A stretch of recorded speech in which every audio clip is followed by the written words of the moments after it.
வணக்கம் பிள்ளைகளே. நாங்கள் மீண்டும் ஒரு எங்களோட வணிகம் தொடர்பான வகுப்பில் செயல்முறை திறன்களும் தொழில்நுட்ப திறன்களும் பாடத்தில் மீண்டும் ஒரு செயற்பாட்டுக்காக நாங்கள் இன்று வந்துள்ளோம்.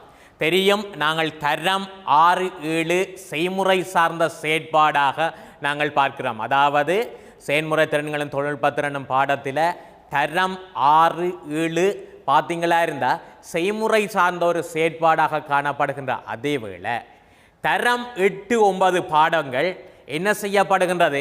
அவை செயற்திட்டம் சார்ந்ததாக நாங்கள் எதிர்கொள்ளுகின்ற பிரச்சனைகள் அது தொடர்பாக எவ்வாறு தீர்வு கண்டு கொள்ளலாம் என்பது தொடர்பாகத்தான் நாங்கள் தரம் 8-9 தொடர்பான என்ன பாடத்தில் நாங்கள் கற்றுக்கொள்ளுகின்றோம். இந்த தேர்ச்சி மட்ட கல்வியில் மிக முக்கியமானதாக காணப்படுகின்றது. அதிலும் நாங்கள் எதிர்கொள்ளுகின்ற பிரச்சனைகள் சரியாக இனங்கண்டு அவற்றின் மூலமாக கட்டி எழுப்பப்படுகின்ற உண்டாகத்தான் இதை நாங்கள் பார்க்கிறோம். இன்றைக்கு நாங்கள் பார்க்கிறோம் அந்த இதில் பிரதானமாக நாங்கள் பார்க்க போகிறது வணிகம். இந்த அலகை கற்பதன் மூலமாக வணிகம் ஒன்றை ஆரம்பித்து நடாத்தி செல்வதில் செல்வாக்கு செலுத்தும் காரணிகளை நாங்கள் வரிசைப்படுத்திக் கொள்ளக்கூடியதாக இருக்கிறது. அதை வணிகம் ஒன்றை திட்டமிட்டு செயற்படுத்திக் கொள்வதால் ஏற்பட்ட காரணிகளை நாங்கள் திட்டமிட்டு ஒழுங்குபடுத்திக் கொள்ளக்கூடியதாக இருக்கிறது. அக்காரணிகளுக்கு பொருத்தப்பாட்டை கையாண்டு பார்த்தல் இந்த செயற்பாடுகள் ஒன்று உதாரணமாக நாங்கள் செயற்திட்ட ரீதியாக செய்ய போகிறோம் என்றால் எவ்வாறு அவற்றை இனங்கண்டு செய்தல் தொடர்பாகவும் நாங்கள் இதில் அவதானித்து பார்ப்போம். அதே நேரம் முயற்சியாண்மையாளரின் பண்புகளையும் இனங்கண்டு சுய கணிப்பீட்டில் ஈடுபட்டு முன்மொழிவுகளை முன்வைத்தல், அது வணிகர்களுடைய சுய கணிப்பீடுகள் எவ்வாறு மேற்கொள்ளுதல் தொடர்பாகவும் நாங்கள் இந்த அலகை கற்பதன் மூலமாக நாங்கள் பெற்றுக்கொள்ளக்கூடியதாக இருக்கும். முதலாவது வணிகம் என்பது பார்த்தீங்களா இருந்தால் மனிதனுடைய விருப்பங்கள் மனிதனுடைய தேவைகள் விருப்பங்களை பூர்த்தி செய்து கொள்ளக்கூடியதாக மேற்கொள்ளப்படுகின்ற உற்பத்தி செயல்முறையிலிருந்து ஆரம்பிக்கின்றது. இந்த வணிக செயற்பாடானது பார்த்தீங்களா இருந்தால் அளவு ரீதியாக வணிகர்களை பிரதானமாக 3 பகுதிகளாக இப்போ நீங்கள் தரமிட்டு உங்களுக்கு இப்போ இந்த அடிப்படை அறிவு மிகவும் போதுமானது. இதற்கு நீங்கள் 10-11 நீங்கள் கொமர்ஸோ தெரிவு பாடங்கள் எடுக்கின்ற போதோ அல்லது ஏலவெல்ல தனியாக ஒரு துறையை நீங்கள் கற்கின்ற போதோ இது தொடர்பாக நீங்கள் போதிய விளக்கத்தை பெற்றுக்கொள்கிற அதே நேரம் இப்பொழுது நாங்கள் அடிப்படை அறிவை நாங்கள் பெற்றுக்கொள்ளுவோம். இதில் பார்த்தீங்களா இருந்தால் வணிகம் என்பது அளவு ரீதியாக வணிகர்களை வகைப்படுத்துதல் என்பது பிரதானமான ஒன்றாக காணப்படுது. அந்த வகையில் பாருங்கோ, அளவு ரீதியாக சிற்றளவு வணிகர்கள், 2வது நடுத்தர அளவு வணிகர்கள், 3வது பார்த்தீங்களா இருந்தால் பேரளவு வணிகர்கள் என வணிகர்களை 3 பகுதிகளாக பிரித்து பகுத்து நோக்கப்படுகின்றது. அந்த வகையில் பாருங்கோ, நுகர்வோருக்கு மிகவும் நெருக்கமானதும் பிரபல்யம் பெற்றதுமான வணிகம் சிற்றளவு வணிகமாகும். ஏன் அதிக அளவில் நாட்டில் தேசத்தில் காணக்கூடியதாக இருக்கிறார்கள். நேரடியாக மக்களோட அதிகளவாக தொடர்படுபவர்கள் இந்த சிற்றளவு வணிகர் என்பதையே நாங்கள் விளங்கிக் கொள்ள வேண்டும். இந்த சிற்றளவு வணிகர்களின் பொதுவான பண்புகள், இந்த சிற்றளவு வணிகர்களின் பொதுவான பண்புகள் என்று சொல்லிக்கல, முதலாவது நாங்கள் பார்க்கின்றோம் முதலீடு செய்யப்பட்ட மூலதனம் 15 மில்லியனிலும் குறைவாக இருத்தல். முதலீடு செய்யப்பட்ட மூலதனம் 15 மில்லியனில் குறைவாக இருத்தல். இது தற்கால, இது இதுவரையும் இருக்கின்ற நிலைமை. இந்த 15 மில்லியன் என்றது வார வருடமோ அல்லது இது அரையாண்டுக்கு பிறகோ என்ன செய்யலாம்? இந்த நிலை தற்சமயம் கூடலாம். 15 மில்லியன் 20-25 மத்திய வங்கி, தேசிய அபிவிருத்தி வங்கி ஒவ்வொன்றுமே இது பார்த்தீங்களா இருந்தால் ஒவ்வொரு நிறுவனமும் வெவ்வேறு தொகையாக சிற்றளவு வணிகர் என்ற வரவிலக்கணத்துக்கு வெவ்வேறு அளவை சொல்லியிருக்கிறோம். ஒரு நிறுவனம் சொல்லுது 15 மில்லியன். நாங்கள் பார்க்க வேண்டியது எங்கள்ட செயல்முறை திறன் 8ஆம் ஆண்டு நான் சொன்ன அடிப்படையில் இருக்கிறது. 8ஆம் ஆண்டுக்கு நீங்கள் பார்க்க போனது போதும். 15 மில்லியன் என்ற தெரிஞ்சு வச்சிருந்தால் போதும். மத்திய வங்கி, தேசிய அபிவிருத்தி வங்கி, முதலீட்டாளர் சம்பந்தமான இதுகளை குறிப்பிடுறவ வெவ்வேறு அளவுகளை குறிப்பிடுவினோம். சிற்றளவு வணிகர் என்றது எவ்வளவு முதலீடு காணப்படும், எத்தனை மில்லியன் என்றதை குறிப்பிடும். ஆனால் எங்களுக்கு போதுமானது முதலீடு செய்யப்பட்ட மூலதனம் 15 மில்லியனிலும் குறைவாக இருந்தால் அது சிற்றளவு வணிகம் என்றதென நீங்கள் அறிந்து வைத்திருந்தால் போதுமானது. 2வது, சேவைகளில் ஈடுபடுத்தியுள்ள ஊழியர்களின் எண்ணிக்கை பொதுவாக 15 அல்லது அதிலும் குறைவாக இருத்தல். அங்க அந்த சிற்றளவு வணிகத்தில் ஈடுபடுறவ என்ன செய்யப்படும் 15 அல்லது 15லும் குறைவாக காணப்படுமையானால் அது நாங்கள் சிற்றளவு வணிகம் என்பதை நாங்கள் குறிப்பிட்டுக் கொள்ளுவோம். அதே போல இங்க பாத்தீங்களா இருந்த சிற்றளவு வணிகத்தில் பெரிய அளவிலான இயந்திர உபகரணங்கள் பயன்படுத்தப்பட மாட்டாது. என்ன பெரிய ஒரு தொழிற்சாலை அந்த இதுகளில் செயற்படுறது போல பெரிய அளவிலான இதாக இருக்கும். என்ன சாதாரணமாக குறிப்பிட்ட அளவு மனிதர்கள் அந்த இதுலையோ குறிப்பிட்ட அளவு இயந்திர சாதனங்கள் இருக்குமே தவிர ஆனால் பெரிய அளவு முற்று முழுதாக இயந்திரமயப்படுத்தப்பட்டது என்று அவற்றை சொல்ல முடியாது. அதே போல சந்தை வரையறைக்குட்பட்டதாகவே காணப்படும். நாங்கள் நாங்கள் இந்த முதலாவது அவையின் சொத்துக்கள் 15 மில்லியனில் குறைவாக, மூலதனம் 15 மில்லியனில் குறைவாக இருத்தல், சேவையில் 15 அல்லது அதற்கு உட்பட்ட ஊழியர்கள் கடமையில் ஈடுபடுத்தல், அடுத்த பார்த்துக்க பெரிய அளவிலான இயந்திர உபகரணங்கள் பயன்படுத்தப்படாது என்று இருந்தால் இவை ஒவ்வொரு நிறுவனங்களும் நாங்கள் இது பார்த்தவங்கிட்ட செயல்முறைத்திறன் தொழில்நுட்பத்திறன் பாடத்தில் நாங்கள் இதை அறிந்திருந்து வைத்தால் போதும். ஆனால் மத்திய வங்கி, தேசிய அபிவிருத்தி வங்கி, முதலீட்டாளர் சபை ஒவ்வொன்றுமே இதை வகைப்படுத்த வேறுபட்ட அளவுகளை சொல்லுவீங்க. நீங்கள் அதை கருத்தில் கொள்ள தேவையில்லை. நாங்களுக்கு எங்களுடைய பாட புத்தகத்தில் குறிப்பிட்டிருத்தல் மாத்திரம் போதுமானது. அடுத்தது பார்ப்போம், முயற்சி ஆண்மையாளர் சிற்றளவு வணிகங்கள் மீது கவனம் செலுத்துவதற்கான காரணங்கள். முயற்சி ஆண்மையாளர் உடையவர்கள் ஒருவர் சிற்றளவு வணிகம் மீது கவனம் செலுத்துவதற்கான காரணங்கள் என்னென்று பார்ப்போம். முதலாவது பாருங்கோ, இலகுவாக ஆரம்பிக்கக்கூடியதாக இருத்தல். என்ன முதலீடு குறைவு, குறைந்தளவு ஊழியர்களை வச்சிருந்தால் இயந்திர சாதனம் குறைவெண்டாவுடனே என்ன செய்யப்படுது, இலகுவாக ஆரம்பிக்கக்கூடியதாக இருத்தல் ஒன்று. ரெண்டாவது பாருங்கோ, குறைவான மூலதனத்துடன் ஆரம்பிக்கக்கூடியதாக இருத்தல். என்ன எங்கள்கிட்ட இருக்கிற குறைவான நிதி வதங்களை கொண்டு நாங்கள் என்ன செய்யலாம், ஆரம்பிக்கக்கூடியதாக இருக்கும். மூன்றாவது, வாடிக்கையாளரை அணுகக்கூடிய தன்மை அதிகமானது. ஏனைய அளவான அந்த வணிகங்களில் பார்க்க வாடிக்கையாளரை அணுகக்கூடிய தன்மை அதிகமாக சிற்றளவு வணிகர்கள்ட காணப்படுறது ஒரு நன்மையாக காணப்படுது. நாலாவது பாருங்கோ, நடைமுறையில் காணப்படுற சட்டத்திட்டங்கள் தளர்ச்சியானவையாக இருத்தல். மற்றவையானது போல வரையறுத்ததோ சட்டத்துக்கு உட்பட்டு அதிகளவாக இருக்கும். என்ன செய்யப்படுது, நுகர்வோரையும் பாதுகாத்து இவர்களையும் இருக்குதே தவிர மற்ற நிறுவனங்கள் போல அதிகளவான சட்டத்திட்டங்கள் இவற்றில் காணப்படுவது இல்லை. அடுத்தது பாருங்க, உயர் தொழில்நுட்ப உத்திகள் தேவைப்படாமை. என்ன பெரிய அளவிலானதாக இவை அமைந்து காணப்படாதால உயர் தொழில்நுட்ப உத்திகள் இவை அந்த அளவு தேவைப்படாமல் இருக்கிறது. இந்த சிற்றளவு வணிகர்கள் அதிக அளவு ஆரம்பிக்க நன்மையானதாக காணப்படுகிறது. அடுத்தது பாருங்கோ, பெரிய அளவிலான இயந்திர உபகரணங்கள் தேவைப்படாமல் நாங்கள் என்ன சிற்றளவு ஆரம்பத்தை செய்யக்கூடியதாக இருப்பது தும்பு தொழிற்சாலையோ இப்போ பல பானங்கள் தயாரிக்கின்றதோ சிறிய அளவிலான உபகரணங்கள் இயந்திர உபகரணங்களை வைத்துக்கொண்டு இந்த தும்பு தொழிற்சாலை அந்த இதுகளில் செய்யக்கூடிய செயற்பாடுகளை நாங்கள் செய்து கொள்ளக்கூடியதாக இருக்கும். அதே போல மனித வளத்தை உச்ச அளவில் பயன்படுத்தி கொள்ள முடியுமாதல். இப்போ பார்த்தீங்களா இருந்தால் நகரப்புறங்களை காட்டிலும் கிராமப்புறங்களில் அந்த நகரப்புறங்கள் தாண்டி செல்ல அதிகளவான மனித வளங்களை நாங்கள் கூடிய அளவு பெற்றுக்கொள்ளலாம்.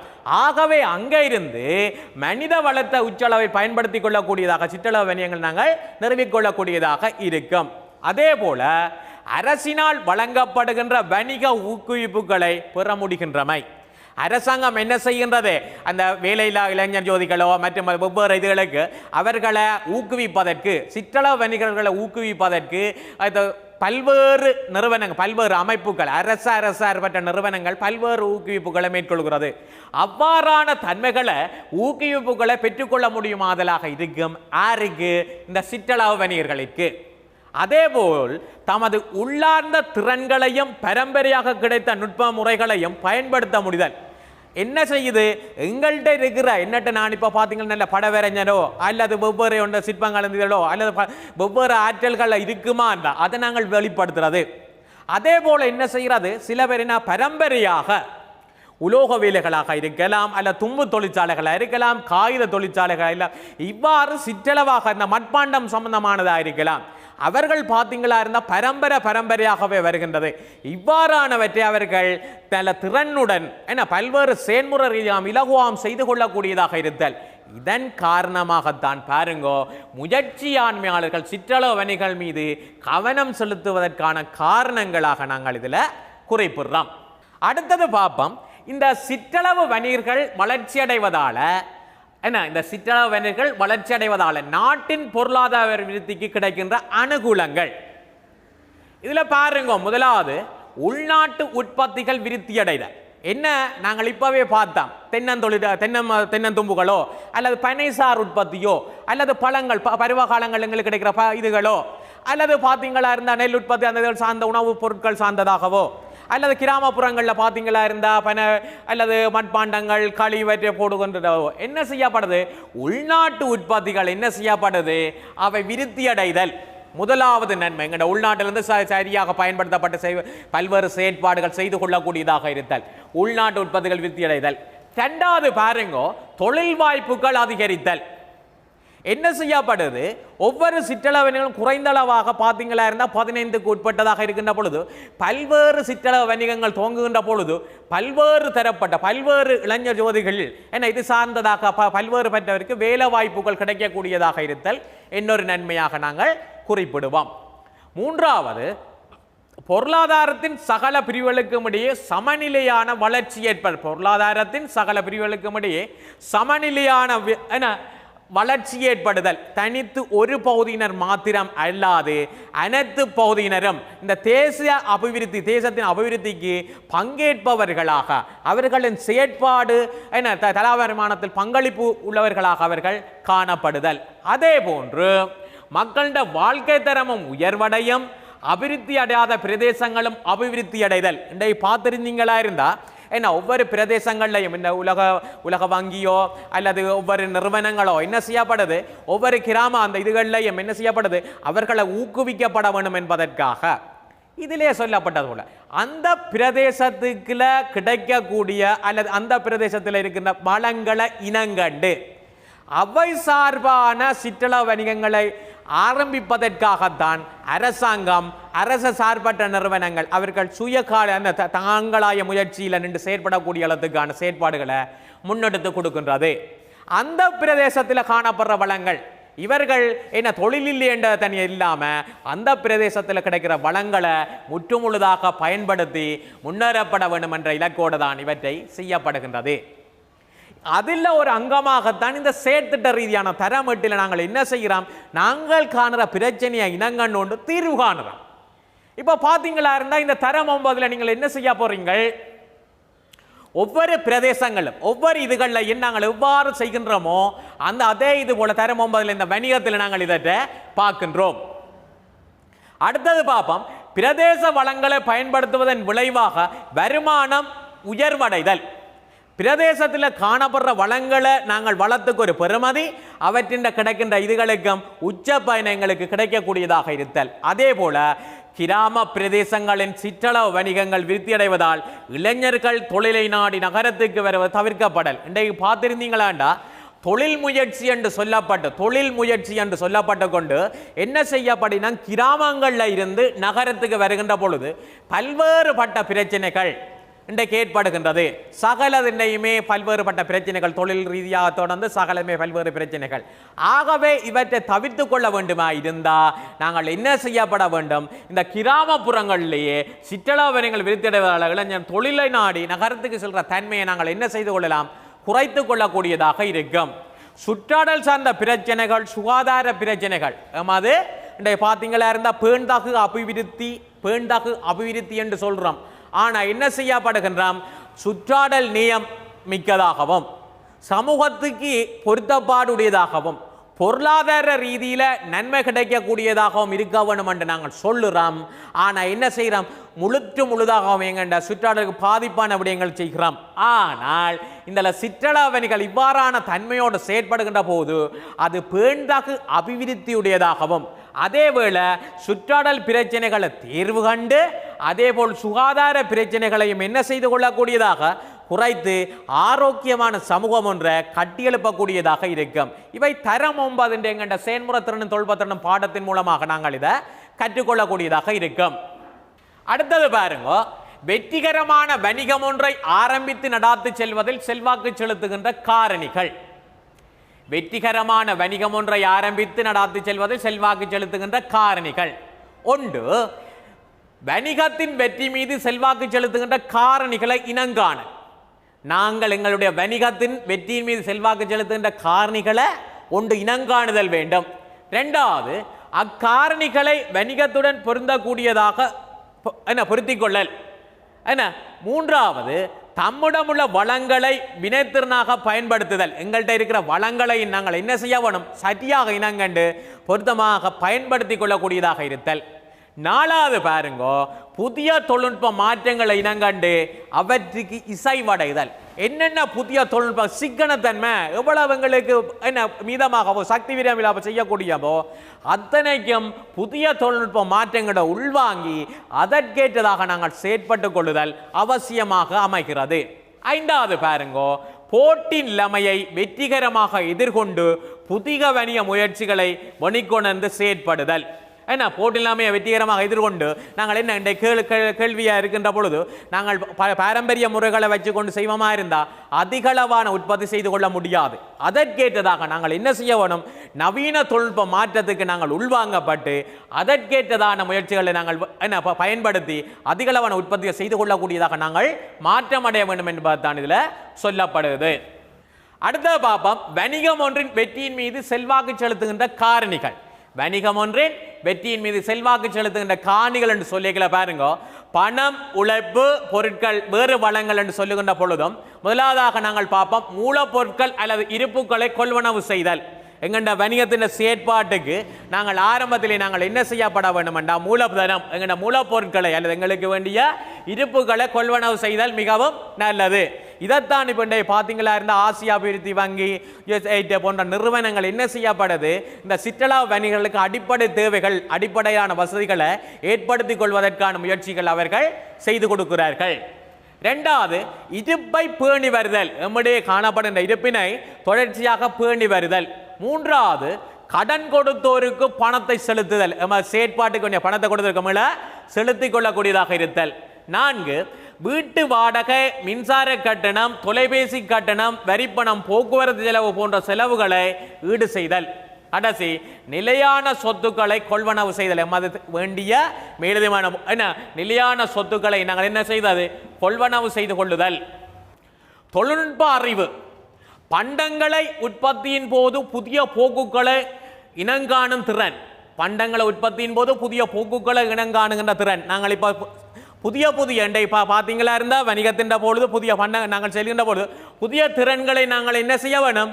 இனங்கண்டு அதற்கேற்ற செயற்பாடுகள் நாங்கள் முன்னெடுத்துதல். இரண்டாவது, பண்டங்களின் தரத்தை மேம்படுத்துதல். என்ன குவாலிட்டி பார்த்தீங்களா இருந்தா என்ன குவாலிட்டி, என்ன தரம், என்ன நுகர்வோண்ட விருப்பங்கள் எதிர்பார்ப்புகளை பூர்த்தி செய்யப்படக்கூடியதாகத்தான் அவை அமைந்திருத்தல் வேண்டும். அந்த வகையிலான் பாருங்கோ, பண்டங்களின் தரத்தை அதாவது நுகர்வோர்ந்த விருப்பு அல்ல மேம்படுத்தக்கூடியதாக இருக்கிறது அவசியம்.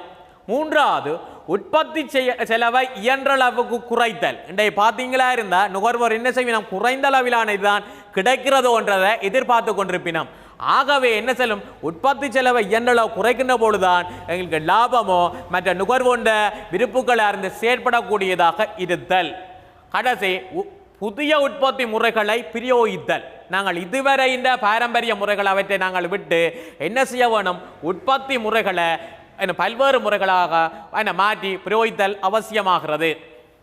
தகவல்கள், வணிக நடவடிக்கைகளில் பார்த்தீங்களா இருந்தால் தகவல்கள் என்ற ரீதியில் பல்வேறு சந்தை தேவைகள் தொடர்பான தகவல்களை நாங்கள் பெற்றுக்கொள்ள வேண்டியதாக இருக்கின்றது. பல்வேறு சந்தை தேவைகள் தொடர்பான தகவல்களை பெற்றுக்கொள்ள வேண்டியதாக இருக்கின்றது.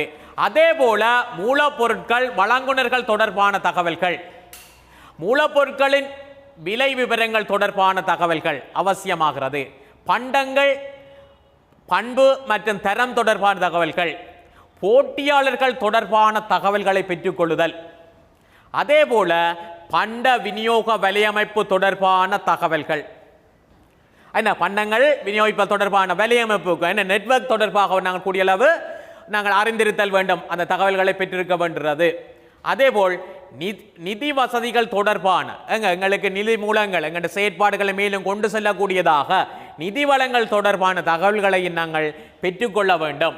என்ன இப்போ பார்த்தீங்களா இருந்தால் ஒரு மேலான உற்பத்தி நாங்கள் கடன் பண்ணுறதோ அல்ல வெவ்வேறு செயற்பாடுகளோ என்ன செயற்பாடு செய்ய போகிறோம் அதற்கேற்ற நிதி வசதிகள் தொடர்பான தகவல்களை நாங்கள் பெற்றுக்கொள்ளுதல் அவசியமாகின்றது. சந்தைப்படுத்தல் வசதி வழங்கும் நிறுவனங்கள் தொடர்பான தகவல்கள் நாங்கள் செய்த உற்பத்திகள் பல்வேறு இதுகளை நாங்கள் என்ன செய்யப்பட போகிறோம் சந்தைப்படுத்துதல். ஆகவே சந்தைப்படுத்தல் வசதிகள் வழங்கும் நிறுவனங்கள் தொடர்பான தகவல்களை நாங்கள் பெற்றுக்கொள்ளுதல் அவசியமாகின்றது. அதேபோல் விற்பனை மேம்படுத்துகின்ற உத்திகள் தொடர்பான தகவல்களும் தகவல் என்ற ரீதியில் நாங்கள் மேம்படுத்திக் கொள்வதன் மூலம்தான் நாங்கள் சிற்றளவு வணிகராக இருந்த அதிகளவான லாபத்தையும் அதிகளவான சேர்த்திறன் மிக்க விளைதிறன் மிக்க ஒன்றை நாங்கள் என்ன செய்து கொள்ளலாம் உருவாக்கி கொள்ளக்கூடியதாக இருக்கும். சந்தை என்ன இப்போ பார்ப்போம் சந்தை என்ற நாங்கள் பலங்கள் ஸ்ட்ரென்த் என்ன இப்போ பார்ப்போம் முயற்சியாளர் விசேட திறமைகளும் விசேட ஆற்றல்களும் என்ன முயற்சியாளர் என்றாலே பார்த்தீங்களா இருந்தால் அதில் குறிப்பிடக்கூடியது விசேட திறன்களும் விசேட ஆற்றல்களும் கொண்டமைந்த ஒருவனைத்தான் அங்கு காணப்படுவான். அதில் பாருங்கோ வணிக முயற்சியில் பணியாற்றும் திறமை மிக்க பயிற்றப்பட்ட ஊழியர்கள் அங்கே பார்த்துருந்தீங்களா இருந்தா வணிக முயற்சியில் பணியாற்றும் திறமை மிக்க பயிற்றப்பட்ட ஊழியர்கள் அங்கே காணப்படுதல் அந்த அது ஒரு பலமாக காணப்படுகின்றது. முயற்சியாளர் விசேட திறன்களும் விசேட ஆற்றல்களும் வணிக முயற்சியில் பணியாற்றும் திறமை மிக்க பயிற்சியாளர் ஊழியர்கள்.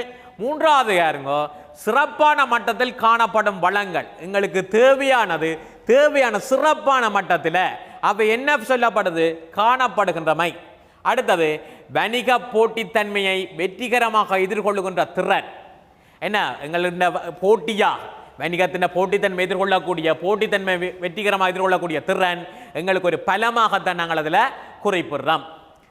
எமது வணிக நடவடிக்கைகளுக்கான புதிய தொழில்நுட்பத்தை பயன்படுத்தும் ஆற்றல் இன்றைய பார்த்தீங்களா இருந்தால் மற்ற வணிகர்களுடன் போட்டி கொள்ளக்கூடியதாக அதை எதிர்த்து நின்று செயற்படுத்தக்கூடியதாக எங்களுக்கு என்ன செய்யப்பட வேணும் நவீன தொழில்நுட்ப இதுகளை நாங்கள் பயன்படுத்தி கொள்ளுதல் மிகவும் அவசியமானதாக காணப்படுகின்றது. அடுத்தது பாருங்கோ நன்மதிப்பும் சிறந்த சந்தையும் காணப்படுதல் நாங்கள் அது எங்களுக்கு ஒரு பலமாக இருக்கின்றது. இந்த பொருள் இங்கே இருந்தால் தரமானது இவனுடையது நன்மதிப்பு என்ன இந்த நிறுவனத்தின் ஒரு நன்மதிப்பு நாமம் என்ன நன்மதிப்பு கொண்டதாக காணப்படுறது. சந்தை என்ன சிறந்த என்ன நன்மதிப்பும் சிறந்த சந்தையும் காணப்படல் இதுக்கண்டு தனியொரு மரியாதை காணப்படுதல் அவசியமாகின்றது. சந்தர்ப்பங்கள் பாருங்கோ சந்தர்ப்பங்கள் என்றதும் வணிக வாய்ப்பு அந்த வணிகத்தை சந்தர்ப்பத்தில் நாங்கள் பிரதானமான ஒன்றாக நாங்கள் குறிப்பிட்டுக் கொள்ள வேண்டியது. இந்த சந்தர்ப்பம் என்று சொல்லிகளை பாருங்கோ சந்தை வாய்ப்புகள் காணப்படல் நாங்கள் என்ன செயற்பாடு என்னதான் நாங்கள் முன்னெடுத்து செல்லுகின்ற பொழுதிலும் எங்களுக்கு சந்தை வாய்ப்பு காணப்படுதல் ஒரு சான்ஸ் என்ன சந்தர்ப்பமாகத்தான் நாங்கள் குறிப்பிட வேண்டும் சந்தை வாய்ப்பு காணப்படுதல். ரெண்டாவது பாருங்கோ போட்டியாளர்கள் இல்லாதிருத்தல் அல்லது குறைவாக இருத்தல் எங்களுக்கு என்ன நாங்கள் செய்யற உற்பத்தியில் போட்டியாளர் இல்லாம இருக்கிறது அல்லது குறைவாக இருத்தல் எங்களுக்கு ஒரு சந்தர்ப்பமாக இருக்கிறது. மற்றது பாருங்கோ நாங்கள் செய்கிற உற்பத்தி தொடர்பான வளங்கள் தாராளமாக இருத்தல் எங்களுக்கு உற்பத்தி செய்யக்கூடிய வளங்கள் எங்களுக்கு தேவையான கிடைக்க என்ன செய்து கொள்ளக்கூடியதாக இருக்க வளங்கள் போதிய அளவு கிடைக்க கொள்ளக்கூடியதாக இருத்தல். அடுத்தது பயிற்றப்பட்ட ஊழியர்கள் இருத்தல் நாங்கள் செய்த இந்த செயற்பாட்டுக்கு பயிற்றப்பட்டவர்கள் இல்லாட்டி எல்லாமே எங்களுக்கு பிரச்சனையாக போய்விடும். என்ன பார்த்தீங்களா அதிக அளவு செலவு விரியத்தன்மை சரியான நேரத்தில் ஊதியங்கள் பல்வேறுபட்ட பிரச்சனைகள் ஏற்படும். ஆகவே எங்கள்ட செயற்பாடு எதுவாக இருந்தாலும் அவர்கள் பயிற்றப்பட்ட ஊழியராக தேர்ச்சி பெற்ற அந்த துறை தொடர்பான பயிற்சி பெற்ற ஒருவராக இருக்கின்ற பொழுது அவை எங்களுக்கு ஒரு நல்ல ஒரு சந்தர்ப்பமாக அமைந்துவிடும். என்ன அவங்களுக்கு நல்ல அனுபவமானாக்கள் அவன்கிட்ட இருக்கிறான் தான் அவன் அந்த நல்ல வெற்றியாக செய்கிறான் சொல்லுவேன். அந்த தொழிற்சாலைகள் பார்த்தீங்களா எல்லாருமே அவன்கிட்ட பார்த்தீங்கன்னா முதல் இங்கே ஒரு இடத்துல நின்று தான் வந்திருக்கிறான் அங்கே ஒரு நல்ல பயிற்சப்பட்டாக்கள் இருக்கணும் அது ஒரு சந்தர்ப்பமாக இருத்தல். அடுத்தது பாருங்கோ அரசின் சாதகமான கொள்கைகள் இருத்தல் நாங்கள் செய்கிற செயற்பாடு என்ன நாட்டின் அரசாங்கம் என்ன செய்யப்படுது நாட்டின் மக்களுக்கு ஏற்றதாக நுகர்வோர பாதுகாப்புக்கு ஏற்றதாக பல்வேறு சட்டத்திட்டங்கள் வரைய இருக்கும் என்ன பேண்டா கொண்ட அபிவிருத்தி நோக்கதாக இருக்கும். ஆகவே பாருங்க எங்களுக்கு சந்தர்ப்பம் அரசின் சாதகமான கொள்கைகள் இருத்தல், நாங்கள் அதுக்கு அமைவாக செயற்பட்டுக் கொள்வது அவசியமாகிறது. அது ஒரு எங்களுக்கு ஒரு சந்தர்ப்பமாக இருக்கு. அந்த கொள்கை அரசுங்கிட்ட போடுற இது அதற்கு எதிராக எங்கிட்ட இதுவும் அமைந்து இருத்தல். பொருளாதார ரீதியில் உயர் கொள்வனவு ஆற்றல் உள்ள நுகர்வோர் இருத்தல், நாங்கள் செய்கின்ற உற்பத்தியில அது ஒரு சந்தர்ப்பமாக அமைது. எப்படி? பொருளாதார ரீதியில் உயர் கொள்வனவு ஆற்றல் உள்ள நுகர்வோர் இருத்தல். ஓகே, அடுத்த பாருங்க, பொருளாதார உறுதிப்பாடு காணப்படுதல். என்ன? ஸ்திரத்தன்மை.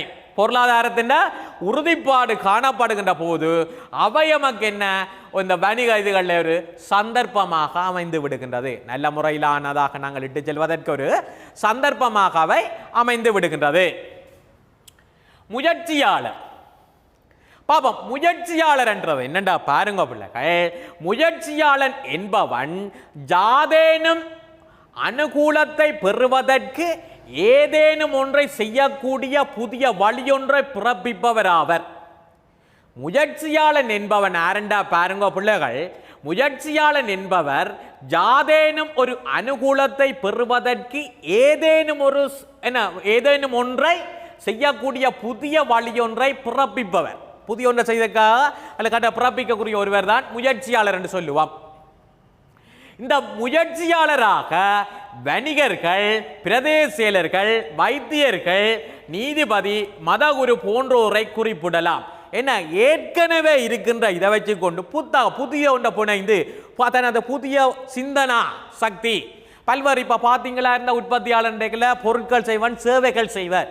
இந்த சேவைகள் இந்த பார்க்கின்ற பொழுது ஆசிரியர்கள் இந்த இதுகளில் பல்வேறு இந்த நீதிபதி என்று சொல்லியிருக்கிற நாங்கள் ஒன்று சொல்ல வேணும். என்னண்டா நீதிபதியை இதுக்குள்ள வருமோ என்று எல்லாருக்கும் ஒரு கேள்வி ஒன்று இருக்குது. நீதிபதி என்ன செய்யப்படுகிறார் உங்களுக்கு தெரிய வேணும். ஏற்கனவே சட்டவாளர்களால் வரையப்பட்ட சட்டத்துக்கு அமைவாக கொடுக்கப்பட்ட நீதிக்கு அமைவாகத்தான் அவருடைய தீர்ப்பு அங்கே அமைந்து காணப்படும். ஆகவே முயற்சியாளர் வணிக என்ன அந்த அவர் என்ன புதியதொன்றை செய்யலாமா என்ற ஒரு கேள்வி ஒன்று வருது. ஒரு சில தீர்ப்புகள் இருக்கின்ற பொழுது ஏகோபித்ததாக அவர்கள் எடுக்கின்ற முடிவு இவர் தான் சரியாக சாட்சிகள் இருக்கின்ற பொழுதும் உறுதிப்படுத்துகின்ற பொழுது அவர்கள் தமது சிந்தனா சக்தி புத்தகம் ஊகித்தருகின்ற சரியான சிந்தனா இதுகளை பயன்படுத்தி எடுக்கின்ற பொழுது அதுவும் ஒரு முயற்சியாளராக நாங்கள் இந்த புத்தகத்தில் குறிப்பிட்டிருக்கிறார்கள் வடிவாக. தரம் 9 செயன்முறை திறன் தொல்பத்திரன்ல இந்த பார்த்தீங்கன்னா முயற்சியாளர் என்ற நீதிபதி அதில் குறிப்பிடப்படுது. மற்றொன்றிலையுமே நாங்கள் பார்த்தீங்களா இருந்தால் இந்த நீதிபதி என்றது குறிப்பிடப்படவில்லை. ஏன்?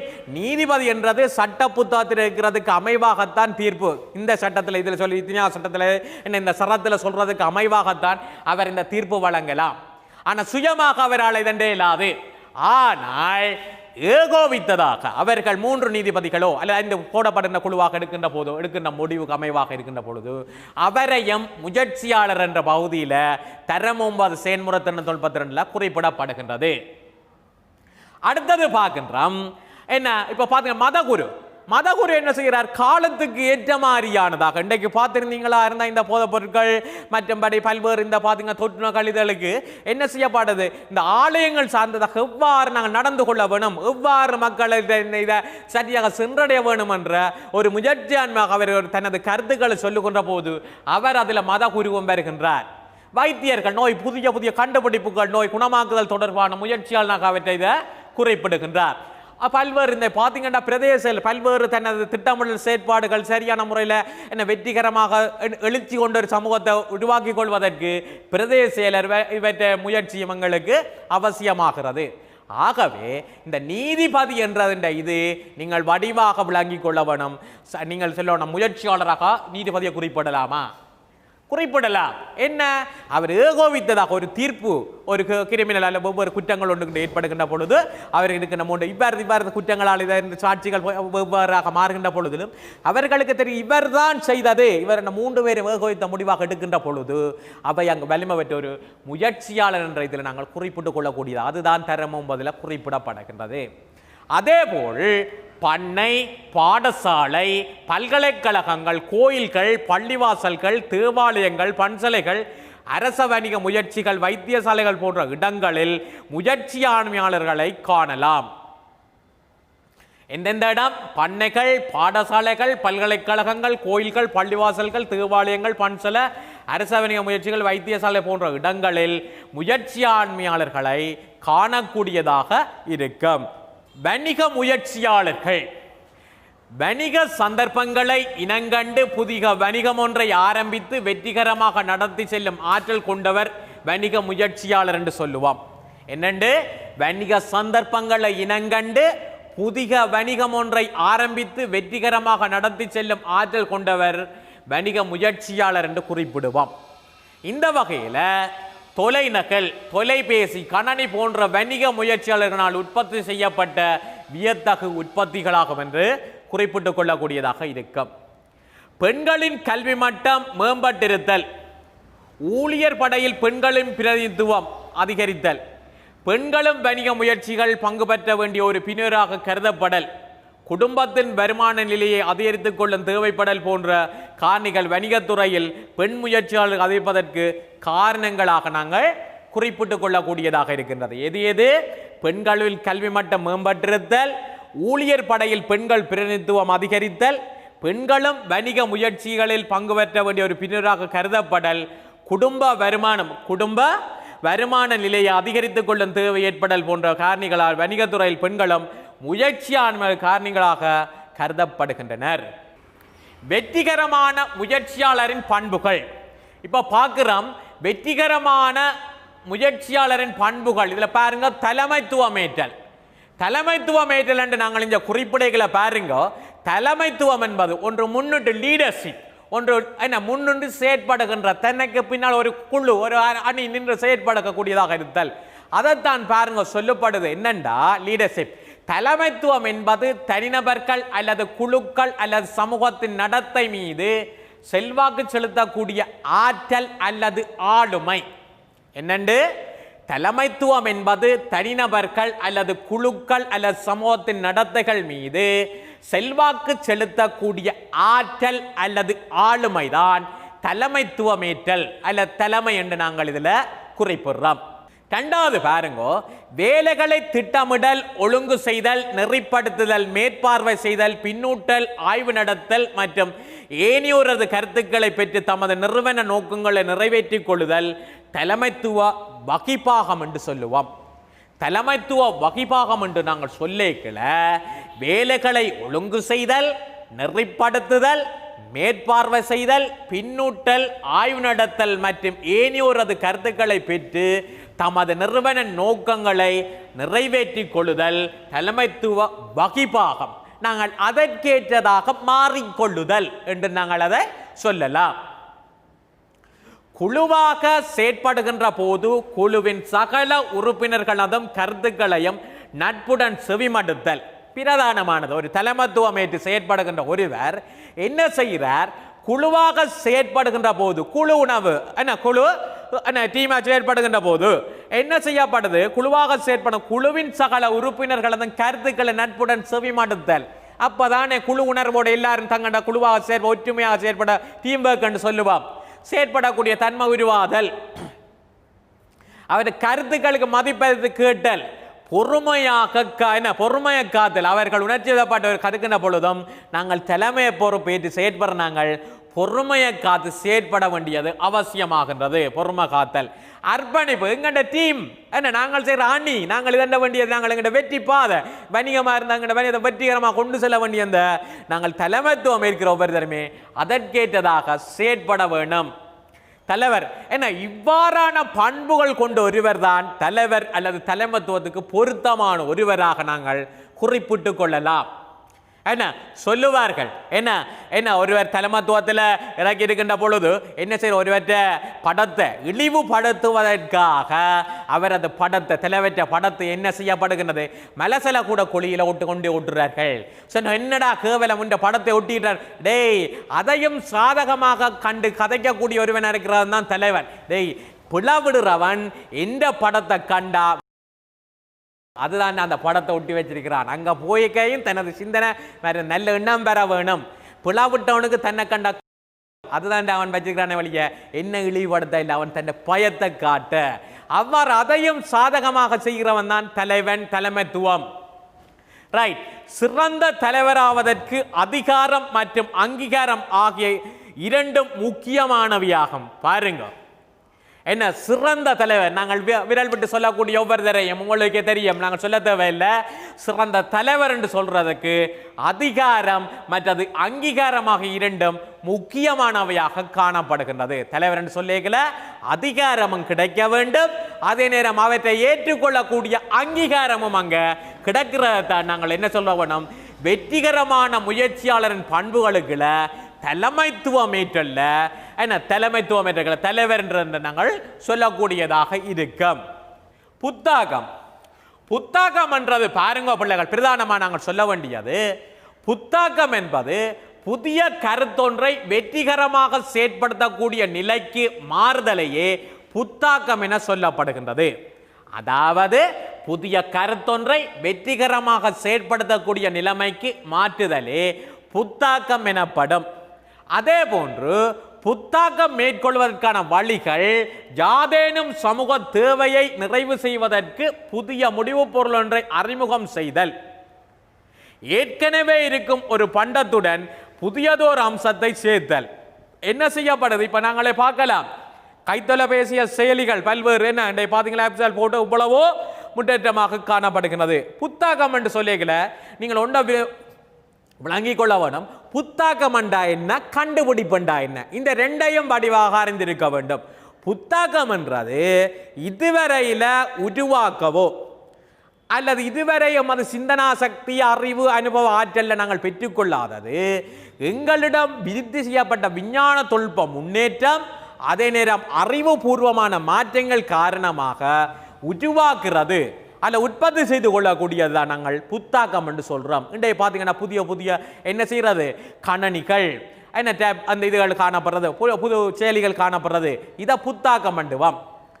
ஆனா கண்டுபிடிப்பண்டா என்ன, கண்டுபிடிப்பு என்பது ஏற்கனவே புவியில் இந்த இதுகளில் காணப்படுகின்றதும் ஆனால் அப்போதைய எங்கண்ட அறிவு சிந்தனா சக்தி விஞ்ஞான தொழில்நுட்பம் காரணமாக அவற்றை இனங்கண்டு கொள்ள முடியாமல் இருந்து தற்போது அவ்வாறு கிடைக்கின்ற விஞ்ஞான வசதிகள் விஞ்ஞான தொழில்நுட்ப முன்னேற்ற வசதிகள் அறிவின் காரணமாக அவற்றை கண்டுபிடித்துக் கொள்ள அவற்றை அறிந்து கொள்ளக்கூடியதாக இருத்தல் கண்டுபிடிப்பு.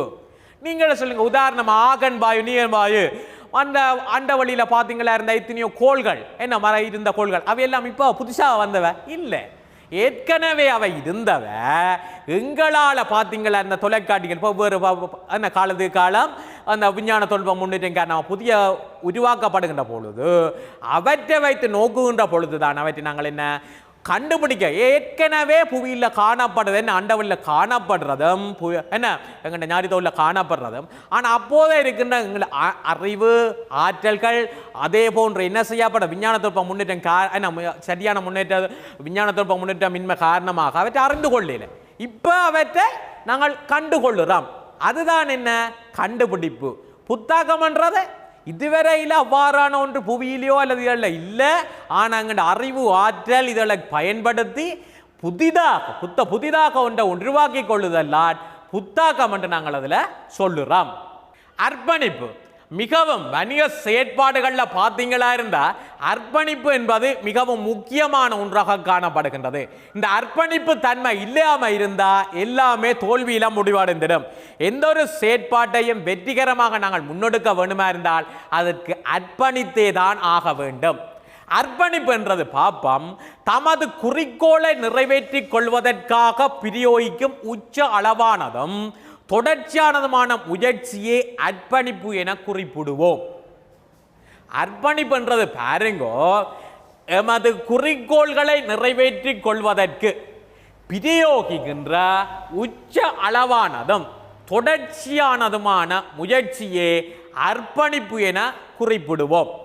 அந்த வகையில் பொறுப்பேற்றல், அதில் பொறுப்பேற்றல் தமது கட்டுப்பாட்டு வரையறையினுள் இடம்பெறும் கர்மங்கள் தொடர்பாக வகை கூறுவதற்கான சுயமான ஊக்கலே பொறுப்பேற்றல் என குறிப்பிடுவோம்.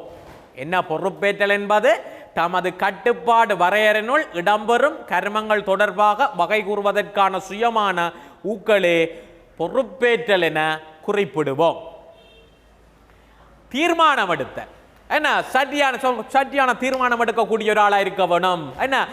என்ன டிசிஷன் மேக் சரியான முடிவெடுத்து தருணத்துக்கு ஏற்ற மாதிரி முடிவெடுக்கக்கூடிய என்றெல்லாம் கேள்விப்பட்டிருப்பீங்க. இந்த தீர்மானம் எடுத்தல் என்றா என்னென்று பார்ப்போம். தேவையான சந்தர்ப்பங்களில் காலம் தாழ்த்தாது, தேவையான சரியான சந்தர்ப்பத்தில் அந்த காலத்தை நாங்கள் தாழ்த்தாது பொருத்தமான தீர்மானங்களை மேற்கொள்ளும் திறனே தீர்மானம் எடுத்தல் எனப்படும். அது தருணம், சந்தர்ப்பம், பொருத்தமான இடத்துல நாங்கள் பொருத்தமான நேரத்தில் எடுக்கக்கூடியதான் சரியான தீர்மானம் என்று சொல்லுவோம். அதை கடந்தால் அது கடந்த சொல்லுவோம், அது கடந்ததே தான். ஆகவே தீர்மானம் எடுத்தல் என்றது சரியான நேரத்தில் சரியான இடத்தில் எடுக்கப்படுகின்ற ஒரு தான் அந்த தீர்மானம் எடுத்தல். அது வணிக நடவடிக்கைகளில் இந்த தீர்மானம் எடுத்தல் என்றது மிகவும் முக்கியமான ஒன்றாக நாங்கள் இதில் குறிப்பிட்டுக் கொள்கிறோம். பார்த்தீங்களா இருந்த அடுத்தது இடர்களை எதிர்கொள்ளல். வணிக செயற்பாடுகளில் ஒவ்வொருவருமே எதிர்பார்க்க வேண்டியது, எதிர்கொள்ள வேண்டியது இடர்களை எதிர்கொள்ளுகின்ற தன்மை அவர்களிடம் காணப்பட வேண்டும். இடர்களை எதிர்கொள்ளல் என்பது முன்னெடுக்கும் நடவடிக்கைகள் தோல்வியடைய இடம் உண்டு, சந்தர்ப்பங்கள். நாங்கள் முன்னெடுத்து செல்லக்கூடிய இந்த செயற்பாடுகள் சில சந்தர்ப்பங்களில் தோல்வியடைந்து போகலாம். ஆகவே முன்னெடுக்கும் நடவடிக்கைகள் தோல்வியடைய இடம் உண்டு என்பதை விளங்கி சவால்களை ஏற்றுக்கொள்ளும் விருப்பமும் ஆற்றலுமே இடர்களை எதிர்கொள்ளல் எனப்படும். நாங்கள் வெற்றிகரமாக ஒரு செயற்பாடு ஒன்று செய்யணும். பல்வேறு சவால்கள் எங்களுக்கு பார்த்தீங்களா இருந்த சூழலில் சமூகத்தில் இருந்து பல்வேறு சவால்கள் அவற்றை எதிர்கொள்ளக்கூடியதாக இருத்தலுமே இதில் நாங்கள் இடர்களை எதிர்கொள்ளக்கூடிய ஆற்றலுமே இடர்களை எதிர்கொள்ளல் ஆற்றல் என குறிப்பிடுவோம். பிரச்சனையை தீர்க்கும் ஆற்றல். அடுத்த பார்த்தமா இருந்தால் பிரச்சனைகளை தீர்க்கும் ஆற்றல். தாம் எதிர்கொள்ளும் ஆபத்துகளையும் சவால்களையும் பொறுப்பேற்று தீர்வுகளை வழங்கும் திறனே பிரச்சனையை தீர்க்கும் ஆற்றல் ஆகும். பார்த்தீங்களா இருந்தா நாம் எதிர்நோக்கின்ற ஆபத்துகளையும் சவால்களையும் பொறுப்பேற்று தீர்மானங்களை வழங்கும் திறனே பிரச்சனையை தீர்க்கும் ஆற்றல் என குறிப்பிடுறோம். அடுத்த பாப்போம் பிரச்சனைகள் தீர்க்கும் செயல்முறை. என்ன நாங்கள் இப்போ தரமம் இதில் நாங்கள் இந்த பார்க்கின்ற பொழுது தரமம் நீங்கள் அடிப்படையான இதில் பார்ப்போம். பிரச்சனையை தீர்க்கும் செயல்முறைகளை பிரச்சனைகளை நன்கு விளங்கிக் கொள்வதற்கு தேவையான தகவலை திரட்டுதல், மாற்று தீர்வுகளை வழிகளை ஆராய்தல், அதற்கான மாற்று தீர்வு வழிகளை ஆராய்தல். அடுத்தது பாருங்க, ஒவ்வொரு மாற்று தீர்வு வழிகளின் அனுகூலங்கள் பிரதிகூலங்களை அறிந்து பகுப்பாய்வு செய்தல். அடுத்தது பார்ப்போம் அதிக அனுகூலம் தரக்கூடிய தீர்வை தெரிவு செய்தல். முயற்சியாளராவதன் நோக்கங்கள். ஒன்று பாருங்க புத்தாக்கங்கள் செய்தல். இரண்டாவது பாருங்க வணிகத்துறையில் புதிய அம்சங்களை சேர்ப்பதன் மூலம் இலாபத்தை உச்சால அளவாக்கிக் கொள்ளல். மூன்றாவது குடும்பத்தின் வருமான மட்டத்தை உயர்த்துதல், நலனோம்பல் மற்றும் சமூக சேவை நடவடிக்கைகளை மேற்கொள்ளல்.